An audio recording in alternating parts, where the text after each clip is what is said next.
अध्यक्ष हरीश परमार जी, हमारे minority department के स्टेट चेयरमैन वजीर पठान साहब और इस भरूच के कांग्रेस पार्टी के जितने भी पार्षद हैं, उनका शुक्रिया। उनकी दावत थी तो मुझे हाजिर होना था। आप सबकी मौजूदगी और आपके चहेते कैंडिडेट चैतर बसावा जी, माइक की आवाज थोड़ी बढ़ा दें। सरकार नहीं चाहती कि देश में कोई बोले, लेकिन हमें तो बोलना है क्योंकि बोलना तो पड़ेगा। पार्लियामेंट में भी माइक बंद कर दिया जाता है, वहां भी आवाज दबाने की कोशिश की जाती है, लेकिन आपकी दुआओं से ऊपर वाले ने आवाज ऐसी दी है कि माइक बंद होने के बाद भी अपनी आवाज सुनाई पड़ती है, देश की पार्लियामेंट में भी और देश की सड़कों पर भी। झील में पानी बरसता है हमारे देश में, झील में पानी बरसता है हमारे देश में, खेत पानी को तरसता है हमारे देश में, जिंदगी का हाल खस्ता है हमारे देश में, दूध महंगा खून सस्ता है हमारे देश में।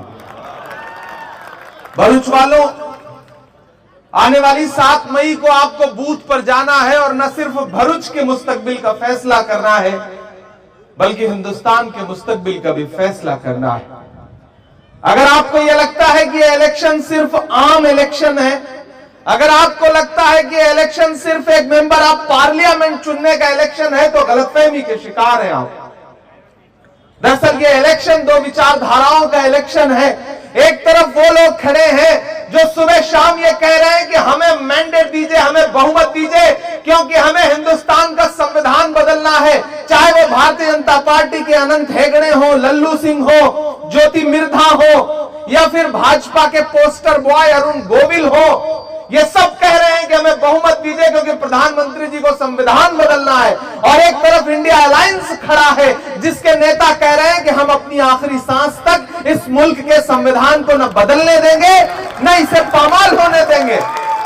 ये लड़ाई बहुत अहम है। मेरी आंखों के सामने भरूच के लोग खड़े हैं। ये वो सरजमीन है जहां खड़ा होकर के मैं मरहूम अहमद पटेल साहब को याद कर रहा हूं, उनकी यादों को जिंदा करने की कोशिश कर रहा हूं। चांद तारे बुझ गए, सूरज सवाली हो गया, एक तेरे जाने से सारा शहर खाली हो गया। बड़ा नुकसान, इसमें कोई दो राय नहीं। आज वो होते तो शायद हालात कुछ और होते। हम उन्हें याद करते हैं, उन्हें खराज अकीदत पेश करते हैं, लेकिन मेरे भाई, हमें यह समझना है कि यह लड़ाई कितनी जरूरी है।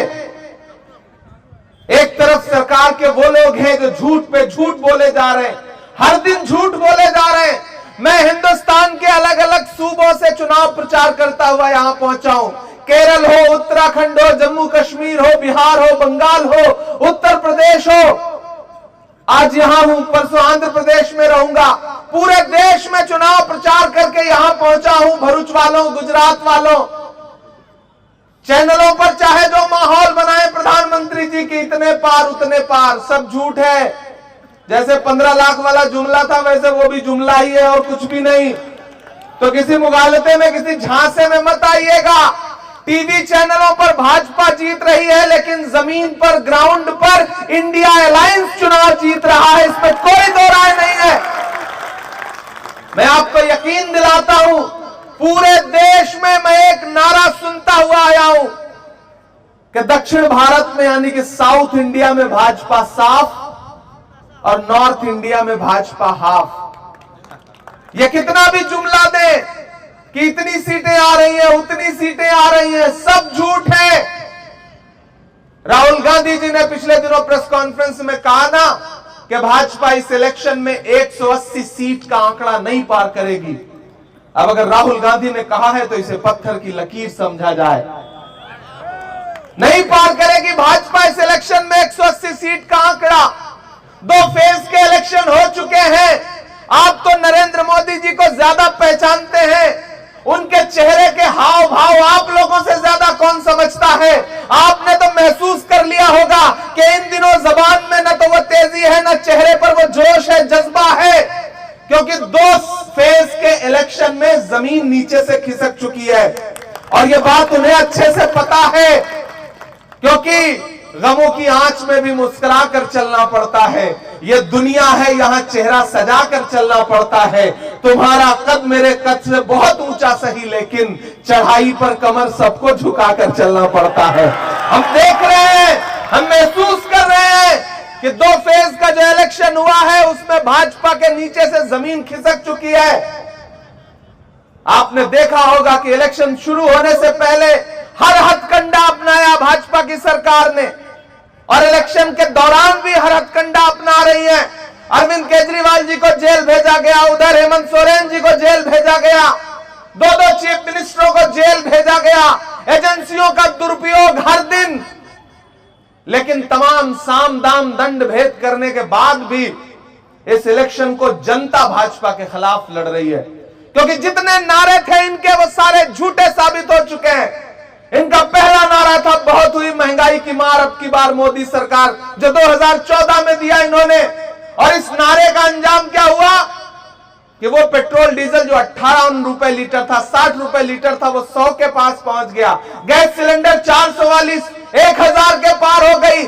आटा, चावल, दूध, दही, पनीर, छाछ, लस्सी, किस चीज पर टैक्स नहीं लगा दिया। ये भाजपा की सरकारें अपनी पसंद की फिल्में टैक्स फ्री करती हैं और कफन पर जीएसटी लगाती हैं, और उलट के हमसे कहती है कि कांग्रेस वालों बताओ 70 साल में किया क्या। एक दिन प्रधानमंत्री जी पार्लियामेंट में खड़े होकर पूछ रहे थे बताओ 70 साल में क्या किया। पीछे खड़गे जी बैठे थे, दूसरी तरफ पलट के मुझसे बोले इमरान मत बताना, जो बताओगे ये उसको भी बेच देंगे, इनका काम सिर्फ बेचने का है। ये कहते हैं 70 साल का हिसाब दो। मैं तो गुजरात में खड़ा हूं, मीडिया के साथी मेरी बात नोट करें। ये कहते हैं कांग्रेस वालों 70 साल का हिसाब दो। अरे मैं तो कहता हूं कि जो सरकार अपना चलाया हुआ 2000 का नोट 7 साल नहीं चला सकी, वो हमसे 70 साल का हिसाब मांगती है। जो सरकार अपना चलाया हुआ नोट नहीं चला सकी, वो देश क्या चलाएगी? नहीं चला सकते ये लोग, और इस बात को देश की जनता समझ गई है। ये हर मामले को हिंदू मुसलमान, मंदिर मस्जिद इस पे ले जाना चाहते हैं, लेकिन पहली बार ऐसा हो रहा है कि देश की जनता इस इलेक्शन को मुद्दों पर लड़ रही है। जो इंडिया गठबंधन कह रहा है उन मुद्दों पर भरोसा कर रही है। हमने जो न्याय की बात की है, जो इंडिया अलायंस अवाम को बुनियादी मुद्दों की बात करते हुए कह रहा है कि हमारी सरकार बनी तो हम रोजगार देंगे। मैं यहां खड़ा हूं भरूच में, अंकलेश्वर हो, भरूच हो, ये वो इलाके हैं जो इंडस्ट्रियल इलाके हैं। ये जो जीएसटी लेकर के आए, जिसको राहुल जी ने जिसका फुल फॉर्म दिया गब्बर सिंह टैक्स, उसके सबसे ज्यादा शिकार तो आप लोग हैं। आपका कारोबार बर्बाद कर दिया इस गब्बर सिंह टैक्स ने। ऐसे में ये इलेक्शन उस टैक्स का, इन तरह के कानूनों का बदला लेने का इलेक्शन है। चैतर भाई बसावा नौजवान हैं, मैं चाहता हूं कि ये देश की पार्लियामेंट में पहुंचे। इधर ये लोकसभा में खड़े होकर के भरूच के मुद्दों पर लड़े, और उधर मैं राज्यसभा में खड़ा होकर के लड़ूं। अच्छा लगेगा।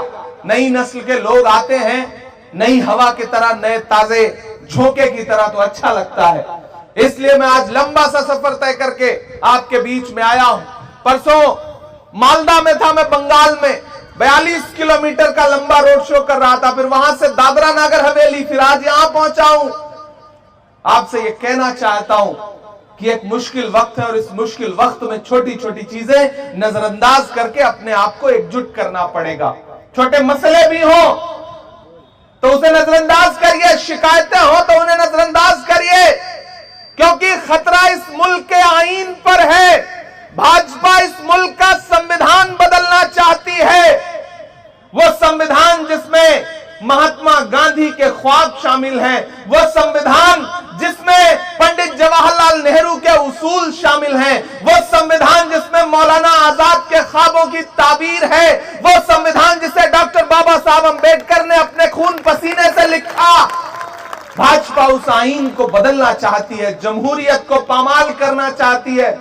इसलिए मेरी नई नस्लों, मेरे बुजुर्गों, मेरी माओ बहनों, मैं आपसे अपील कर रहा हूं कि इस सरकार ने सिर्फ झूठे जुमले दिए हैं और कुछ नहीं। और गुजरात में तो नौजवानों, पेपर लीक का आपसे ज्यादा शिकार कौन होगा? जब देखिए तब पेपर लीक, जब देखिए तब पेपर लीक। ऐसे में ये इलेक्शन दिल्ली की सरकार को बदलने का इलेक्शन है। ये नाली, सड़क और रोड का इलेक्शन नहीं है। ये इलेक्शन इस मुल्क में कौन सी विचारधारा आगे बढ़ेगी, इस मुल्क का आईन कितना मजबूत रहेगा, इस बात को तय करने का इलेक्शन है। इसलिए मैं आपसे गुजारिश करूंगा कि भाजपा के झूठ के चक्कर में मत आइएगा। वो भाजपा के नेता झूठ बहुत बोलते हैं। रास्ते में मुझे वजीर भाई बता रहे थे कि एक भाजपा का नेता यहां गुजरात में गांव में पहुंचा मिनिस्टर, उसने गांव वालों को इकट्ठा किया, बोला बताइए इलेक्शन आने वाला है, मैं आपके गांव की समस्याएं खत्म करना चाहता हूं, बताओ समस्या क्या है। तो गांव के लोग इकट्ठे हो गए। उन्होंने कहा साहब हमारी दो समस्या है, दो मुश्किलें हैं। तो मंत्री ने कहा बताओ क्या क्या। तो बोले साहब पहली है कि हमारे गांव में कोई हॉस्पिटल नहीं है। मंत्री जी ने फोन निकाला, मोबाइल पे कोई नंबर डायल किया और लगे डांटने कि कल तक इस गांव में हॉस्पिटल खुल जाना चाहिए। ये कह के फोन रख दिया। फिर गांव वालों से बोले हमने पहली समस्या खत्म कर दी, दूसरी समस्या बताओ। तो गांव वालों ने कहा साहब दूसरी समस्या यह है कि हमारे गांव में मोबाइल का कोई नेटवर्क ही नहीं है। यह है भाजपा की पॉलिटिक्स। ये सिर्फ झूठ बोलते हैं, ये सिर्फ बेवकूफ बनाते हैं, इसलिए इनके झांसे में आने की जरूरत नहीं है। मैं आपसे गुजारिश करता हूं मेरे बुजुर्गों कि कांग्रेस पार्टी इंडिया अलायंस क्या कह रहा है कि जैसे ही सरकार बनी 30 लाख नौकरियां सेंट्रल गवर्नमेंट की तुरंत नौजवानों को दी जाएंगी। 30 लाख नौकरियां। जो सबसे बड़ा ऐलान हमारे न्याय में जो नारी न्याय है कि इस देश की हर गरीब परिवार की जो मुखिया होगी, महिला जो हेड होंगी, जो सबसे सीनियर होंगी, उनके अकाउंट में सरकार बनने के बाद डायरेक्ट 1 लाख रुपए सालाना आएगा। कांग्रेस ये नहीं कह रही कि वो हिंदू हो, मुसलमान हो, सिख हो, ईसाई हो। कांग्रेस कह रही है वो गरीब औरत हो बस। तो ऐसे में इस इलेक्शन को आपको ये सोच करके बूथ पे जाना है कि एक एक वोट बहुत अहम है, एक एक सीट बहुत अहम है। और मैं अपने कांग्रेस के साथियों से ये गुजारिश करूंगा कि जब अलायंस हुआ है तो इस अलायंस को मजबूती से जमीन पर उतारने का वक्त है। इस अलायंस को मजबूती के साथ जमीन पर उतारिए। छोटी छोटी नाइत्तेफाकियां किनारे रखिए। बस एक चीज सोचिए कि मसला इस मुल्क के संविधान पर खतरे का है। उस खतरे से निपटने के लिए एक एक सीट जरूरी है। जिस तरह पोलियो के ड्रॉप के कैंपेन में आता था ना कि एक भी बच्चा छूटा तो सुरक्षा चक्र टूटा। अगर एक भी सीट का नुकसान होता है तो चोट दिल्ली में लगेगी। इसलिए मैं आपसे गुजारिश करूंगा कि हमारे नौजवान साथी को, चैतर बसावा को मेंबर ऑफ पार्लियामेंट बना करके भेजिए दिल्ली, ताकि आपके मुद्दों को ये वहां पर लड़ सके। दोस्तों वक्त बहुत कम है, मैं आपके बीच खड़ा हूं, थोड़ी शायरी नहीं सुनाऊंगा तो आप कहेंगे कि देखो आया सिर्फ भाषण दे करके चला गया, तो वो भी नाइंसाफी होगी। बहुत सारे लोगों को वैसे ही शिकायत रहती है कि जब से एमपी हो गया अब शायरी वारी कम सुनाता है। लेकिन मैं चाहता हूं कि मैं थोड़ी सी शायरी में भी आपसे गुफ्तगू करूं, लेकिन इतना कहूंगा मेरे भाई कि मैं बहुत दूर से चल करके आपके बीच में आया हूं और यहां मौजूद अपने तमाम साथियों से एक बात कहता हूं कि ये जो हमारा नौजवान साथी है ये यकीनन ईमानदारी के साथ आपके मुद्दों में दिल्ली पर लड़ेगा। हाकिम की आंख से आंख मिला करके लड़ेगा। ये झुकेगा नहीं, ये दबेगा नहीं, क्योंकि बहादुर इंसान है। और जो नया खून है ना, वो जब आगे बढ़ता है तो अच्छा लगता है। जिस ओर जवानी चलती है उस ओर जमाना चलता है। ये वक्त इस बात का है। मैं चाहता हूं कि आने वाले दिनों में जब दिल्ली में सरकार बने, इंडिया गठबंधन की, हमारा प्रधानमंत्री बने जो लाल किले पर खड़ा होकर के हिंदुस्तान का तिरंगा फहराए, तो वो मंजर ऐसा हो कि उस वक्त एक तरफ चैतर बसावा खड़े हो, एक तरफ इमरान प्रतापगढ़ी खड़ा हो, तो अच्छा लगेगा। यही गंगा जमुनी तहजीब है, यही भारत की कौमी यकजहती है, और यही सबसे बड़ा राहुल गांधी के प्रति आपका प्यार होगा। मेरे भाइयों, मैं आखिर में एक बात कह के एक छोटी सी नज्म सुनाऊंगा आपको। मुझे याद है 6 सितंबर 2022 की वो शाम, जब कन्याकुमारी के साहिल पर एक शख्स खड़ा होकर के ये कह रहा था कि मैं 4000 किलोमीटर पैदल चलूंगा, नारा लगाऊंगा नफरत छोड़ो भारत जोड़ो। नफरत का शिकार सबसे ज्यादा कौन है? हम हैं। आप हैं। नफरत कम हुई तो फायदा किसका होगा? उसने नारा दिया कि नफरत के बाजार में मोहब्बत की दुकान खोलनी है। मैं चला हूं राहुल गांधी के साथ, मैंने देखे हैं उनके पांव के छाले। मीडिया के साथियों ने मुझसे सवाल किया कि इमरान प्रतापगढ़ी आप राहुल जी के साथ चल रहे हैं, क्या कहेंगे? तब मैंने उनसे एक शेर में यह बात कही थी कि जो हर जालिम से टकराएगी वो आंधी बनाऊंगा, नए अंग्रेज आए हैं नया गांधी बनाऊंगा। भरूच वालों, मैं चला हूं राहुल गांधी के साथ, मैंने देखे हैं उनके पैर के छाले। इसलिए मैं आपसे गुजारिश करूंगा और खास तौर से कांग्रेस के साथियों से गुजारिश करूंगा कि अपना एक एक वोट लेकर के बूथ पर जाइए और बस एक चीज याद रखिए कि इंडिया अलायंस जो बड़ी मजबूती से बना है, जिसे तोड़ने की हर साजिश की है भारतीय जनता पार्टी ने, लेकिन आखिर में इंडिया जीता है, इंडिया जीतेगा, इंडिया को कोई हरा नहीं सकता है, इंडिया जीतेगा, इसमें कोई दो राय नहीं है। मैं तो यहां खड़ा होकर के और देश की पार्लियामेंट में खड़ा होकर के भी 2014 का उनका नारा याद है ना कि भाइयों बहनों, देश के खजाने की चाबी सौंप दो, मैं देश नहीं लुटने दूंगा। अब तो मेरा मन करता है मैं उनसे रोज सवाल पूछूं कि कहां सोया है चौकीदार। आप बहुत समझदार लोग हैं, गुजरात के लोग बड़े समझदार हैं, इन्हें समझाना नहीं पड़ता, इन्हें बताना नहीं पड़ता। आप चौकीदार बोलिए, एक लाइन पढ़िए, सब समझ जाते हैं कि बात कहां की हो रही है।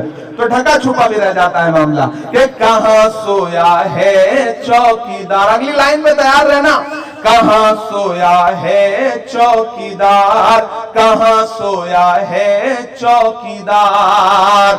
विजय माल्या नाक के नीचे से हो गया फरार, कहां सोया है चौकीदार, कहां सोया है चौकीदार।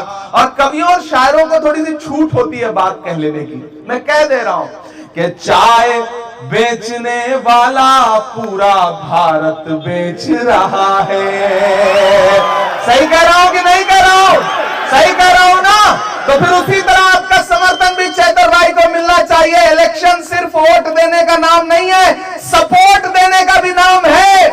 मैं फिर से पढ़ता हूं ये मिसरे कि चाय बेचने वाला पूरा भारत बेच रहा है, इसी काम में हासिल उन्हें महारत बेच रहा है कि रेल बिक गई, तेल बिक गया, बिका हवाई अड्डा।